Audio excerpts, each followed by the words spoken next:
இதுதான் ஒரு எஸ்எஸ்டி ஒன்று வாங்கியிருந்தேன். அது இப்போ தான் கை கிடைச்சிது. ரொம்ப அர்ஜென்ட்டாக போட்ட ஆர்டரு.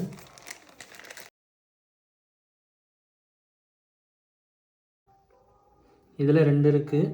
ஒன்று வந்து M.2P NVMe SSD ஒன்று, SATA SSD ஒன்று. இது வந்து NVMe April 256 GB 4000 போட்டிருக்காங்க. பட் நான் வாங்க பார்த்தா 1700 சம்திங், 1700 சில்லற.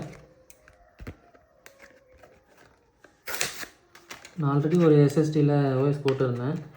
சரி ஓஎஸ் சேஞ்ச் பண்ணலான்னு பார்க்கும்போது அது என்ன ஆச்சுன்னா எம்பிஆருக்கு போயிடுச்சு.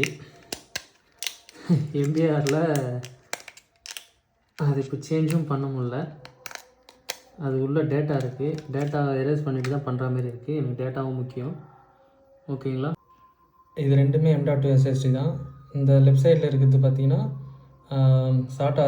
இது வந்து NVMe. இது அது எப்படி கண்டுபிடிக்குதுன்னா, இங்கே 2 பின் இருக்குல்ல, 2 பின் இருந்தால் SATA, சிங்கிள் பின் இருந்ததுன்னா M.2 NVMe SSD.